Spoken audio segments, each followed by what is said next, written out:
Shalom. Bwana Yesu Kristo atukuzwe sana mahali popote pale unaponifuatilia. Amani uwe nawe. Ninatumaini unaendelea vizuri kabisa. Siku ya leo nimekuja na somo linalosema tabia 10 za mtu mwenye nguvu. Tabia 10 za mtu mwenye nguvu. Mtu mwenye nguvu huwa ni mtu wa tabia gani?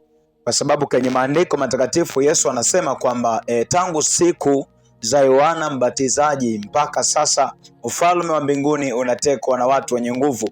Kumbe ili uweze kuteka ufalme wa mbinguni ni lazima uwe mtu mwenye nguvu. Sasa hizi nguvu zinazozungumziwa au hizi nguvu zinazoongelewa ni nguvu za aina gani, au ni nguvu zipi ambazo Yesu alikuwa anaziongea? Ninaomba fuatana nami mwanzo mpaka mwisho ili uweze kuteka ufalme wa mbinguni, ili mbingu ziwe rafiki yako, ili mbingu ziwe katika hali ya kukusikiliza, ziwe katika hali ya kujibu yale mambo ambayo unayaomba, ziwe katika hali ya kusikia dua zako pamoja na sala zako. Sasa tunasema tabia kwanza ya mtu mwenye nguvu. Mtu mwenye nguvu ni yule ambaye anaweza kujinyenyekeza mbele za Mungu na mbele za watu wengine. Mtu mwenye nguvu yoyote ni yule mtu mwenye uwezo ambaye anaweza kunyenyekea mbele za Mungu, lakini pia mbele za watu wengine. Kuna watu wamekuwa na shida, ana uwezo kunyenyekea mbele za Mungu, lakini mbele za watu hawezi kunyenyekea, hawezi kushuka, hawezi kuwa mtulivu mbele za watu. Sasa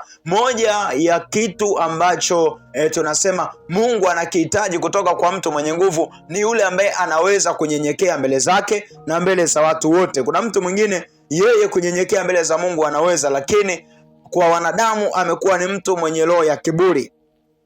Kwa wanadamu amekuwa na mtu mwenye roho ya dharau, amekuwa na roho ya majivuno, amekuwa na roho ya majigambo, amekuwa na roho ya ujeuri. Yani kuna watu wengine ni watumishi walokole, wameokoka, lakini kiburi, ujeuri, umbea, maneno yamewajaa kwao. Sasa mtu mwenye nguvu ni mtu ambaye ananyenyekea kwa Mungu, ananyenyekea pia kwa watu, ni mtu ambaye mwenye nidhamu, ni mtu ambaye ni mtiifu, ni mtu ambaye ni mtulivu, ni mtu ambaye anakuwa ametulia, ni mnyenyekevu kila pahala. Kwa hiyo ni muhimu sana ukaelewa hilo neno kwamba mtu yoyote ambaye ana nguvu, ana uwezo kuteka ufalme wa mbinguni ni mtu yule ambaye anaweza kunyenyekea mbele za Mungu na mbele za watu pia. Kwa mujibu wa kile kitabu tunasema cha Yohana pale, Yohana 13 na mstari wake wa 34, maandiko anasema amri mpya nawapa, mpendane kama vile nilivyowapenda ninyi, nanyi mpendane vivyo hivyo.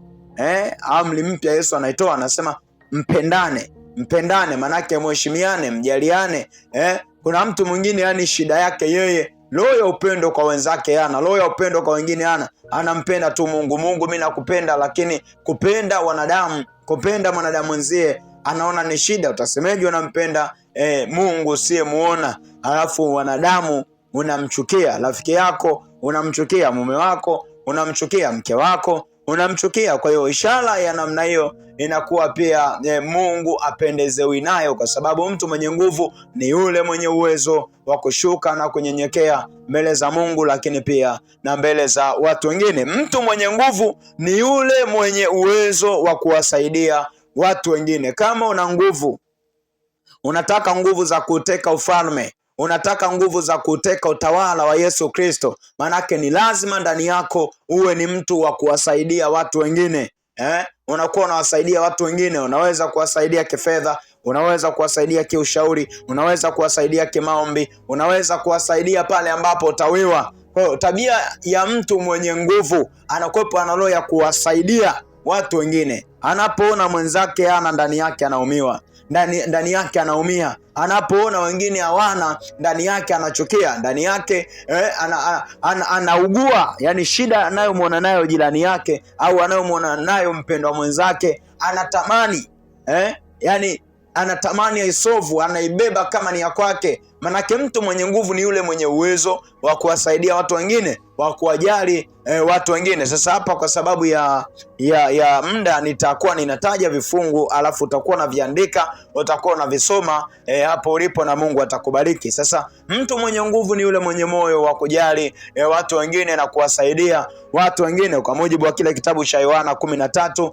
mstari wake wa 34 na kitabu cha Filipi 2 na mstari wake wa 4, na kitabu cha Waebrania pale utaandika Waebrania 6 mstari wake wa 10. Lakini mtu mwenye nguvu ni yule mwenye uwezo wa kukubali kuwa amekosa na kusamehe watu wengine. Kama unataka kuwa na nguvu za kutawala mbingu, unataka nguvu za kuteka mbingu, mtu mwenye nguvu yoyote huwa anakubali pale ambapo anakuwa amekosa. Anakuwa ni mwepesi wa toba, anakuwa anakubali makosa yake na anasamehe pia na watu wengine. Yaani mtu mwingine yeye hata kama amekosea atubu, hata kama amekosea aombi msamaha, hata kama amekosea, yani anagopo, ni mtu anaukaza moyo wake. Sasa mtu mwenye nguvu ni mnyenyekevu ambaye anakiri kwamba amekosa. Anakiri kama amekosa, kama amemkosa rafiki yake, amemkosa jirani yake, amemkosa mke wake, amemkosa mme wake, amemkosa bosi wake. Yani ni mnyenyekevu, anakiri kwamba hapa nimeona mwenyewe nimekosea, ninaomba unisamehe. Hasa mtu mwenye nguvu anayeweza kuteka mbingu ni yule ambaye anakiri makosa yake, ni yule ambaye anatubia makosa yake. Lakini pia mtu mwenye nguvu ana uwezo pia wa kusamehe watu wengine. Yani akishakosewa anasamehe, akishakosewa anaachilia, akishakosewa anasahau, akishakosewa anasamehe kwa uharaka sana. Sasa kuna wengine yani anajiita mwenye nguvu za kuteka ufalme, alafu yeye akishakosewa yani moyo wake kusamehe ni hatari. Yeye akishakosewa moyo wake kuachilia ni vigumu, na hata akiombwa sana msamaha atakwambia basi tu yaishe, nimekusamehe lakini sitasahau ulilonifanyia. Sasa hapo unakuwa bado hujasamehe, kama ndani yako unaendelea kubeba kumbukumbu za yale ambayo umefanyiwa. Kwa hiyo ni muhimu sana, kama unataka kuteka mbingu, unataka kuteka ufalme wa Mungu, hakikisha ndani yako unakuwa ni mtu mwenye moyo wa kusamehe na kuachilia. Lakini pia unakuwepo ni mwepesi wa kutubu, unakuwepo ni mwepesi wa kuachilia, kwa mujibu wa kile kitabu cha Yohana wa kwanza 1 na mstari wake wa 9 na kitabu cha Waebrania 6 na mstari wake wa 10. Mtu mwenye nguvu ni yule mwenye uwezo wa kuomba msaada kutoka kwa Mungu. Mtu mwenye nguvu anakuwepo ni mwepesi wa kuomba msaada. Mtu mwenye nguvu anakuwepo ni mwepesi wa kuomba msaada katika mbingu. Ndio kuna wengine yani ni wazito hata kuomba. Unakuta mtu kaukoka, lakini asilimia kubwa mambo yake anayafanyaga yeye kama yeye kwa akili zake.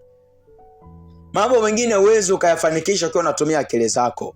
Mambo mengine huwezi ukayafanikisha ukiwa unatumia akili zako. Mambo mengine huwezi ukayafanikisha ukiwa unategemea mawazo yako wewe mwenyewe. Kwa hiyo mtu mwenye nguvu ni yule ambaye ananyenyekea mbele za Mungu, anaomba msaada anapoona mambo yake yamekwama, anapoona mambo yake hayaendi vizuri, anapoona mambo yake hayapo sawa, anapoona mambo yake hayaendi kama vile alivyokuwa anataka. Lazima anyenyekee mbele za Mungu, aombe msaada. Katikati ya vita, hata Samson alipozingirwa na maadui, alipozingirwa na watesi wake, alichokifanya aliomba msaada kwa Mungu. Alipozishika zile nguzo mbili, akaomba msaada kwamba Mungu, naomba unisaidie hawa maadui zangu niweze kuangamiza. Kwa hiyo mtu mwenye nguvu ana desturi ya kuomba msaada kutoka kwa Mungu. Aombe msaada kwa wanadamu, anaomba msaada kwa Yesu Kristo. Lakini mtu mwenye nguvu tunasema ajisifu kwa watu wengine. Mtu mwenye nguvu yoyote anayeweza kuteka ufalme wa mbinguni hana roho ya kujisifia,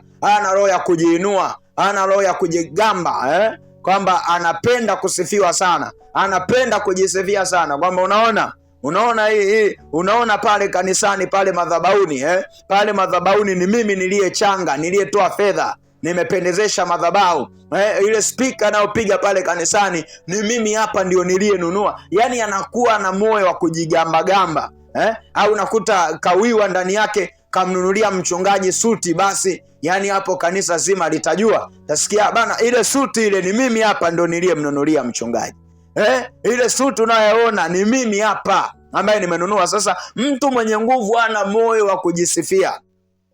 Mtu mwenye nguvu ana moyo wa kujitangaza, hata kama amefanya maendeleo makubwa kiasi gani kanisani, hata kama ana moyo wa kusaidia watoto yatima, yani hawezi akajisifia. Ana moyo wa kujisifia, kwa sababu ukiwa unajisifia unakuwa unapata thawabu yako. Unapoambia watu, naona ile speaker ile ni mimi ndio niliyenunua, unaona ile suti aliyopiga mchungaji pale ni mimi niliyemvisha. Yani utakapoongea vile, manake unapata thawabu yako pale pale ya kibinadamu, aupate thawabu yako thawabu yako kutoka kwa Mungu. Kwa sababu gani? Mungu anawapinga watu wenye mioyo ya kujiinua kwenye gamba.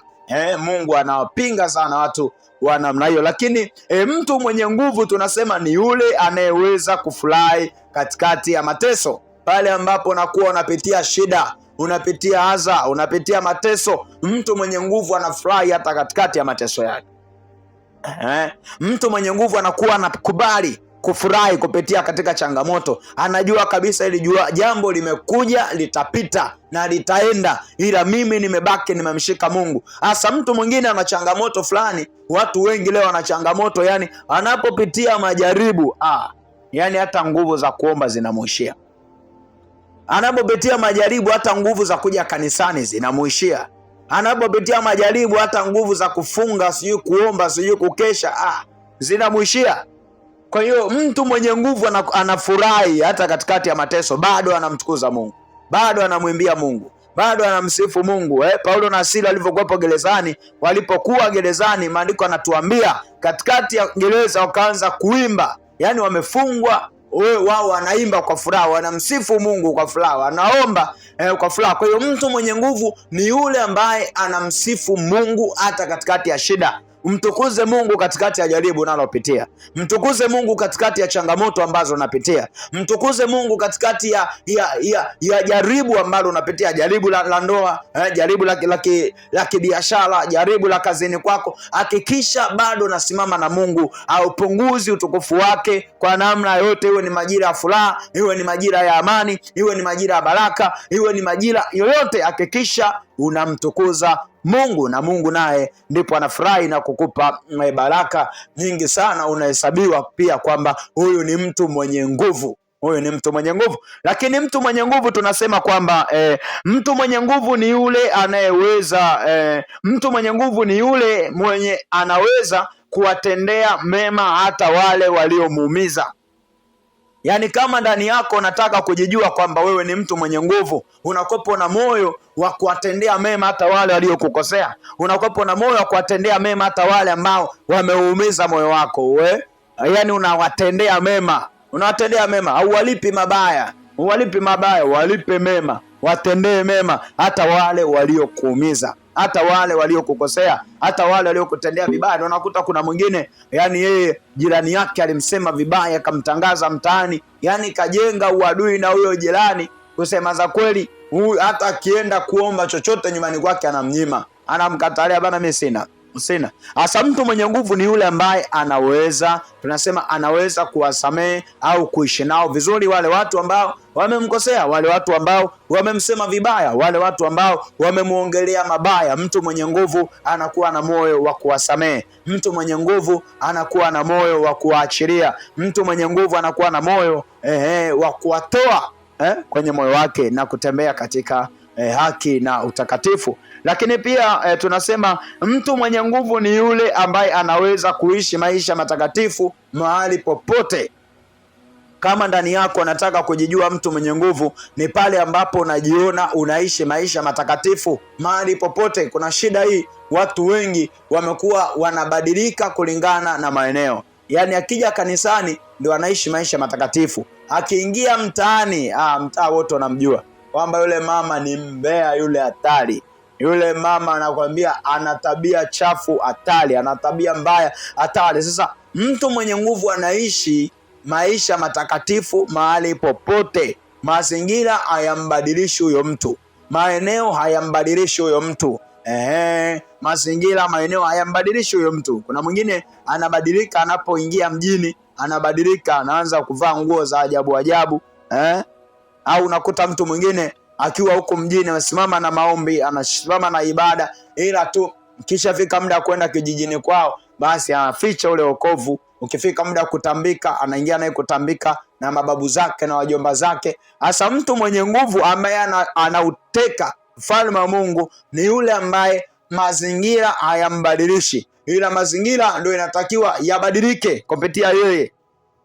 mazingira yabadilike. Kuna wakati unahitaji mtu mwenye nguvu, uwe mtu wa maombi. Hata pale mtaani unapoishi, unapoomba watu wanajua kwamba hii nyumba kuna mtumishi anakaa, hii nyumba kuna mtakatifu wa Mungu anakaa, hii nyumba kuna mtu wa Mungu anaishi hapo, anakaa hapo. Kwa sababu gani? Kwa sababu wewe ni mtu mwenye nguvu. Kwa hiyo mtu mwenye nguvu yoyote anaishi mazingira ya utakatifu mahali popote. Ni muhimu sana ukalielewa hilo, ni muhimu sana ukalizingatia hilo. Kwa hiyo maandiko yanaposema kwamba tangu siku za Yohana Mbatizaji hata sasa ufalme wa mbinguni unatekwa na watu wenye nguvu, ni watu wenye tabia hizi ambazo nimekuambia majira haya. Mungu akubariki, Mungu akutunze. Ninakuombea mahali popote pale ulipo, Mungu akupe afya, Mungu akupe uzima, lakini pia Mungu akupe mamlaka ya kutawala mbingu, ya kuziteka mbingu na ufalme wake kupitia neno hili na somo hili. Ninakutakia wakati mwema. Shalom, shalom, Maranatha. Asante sana.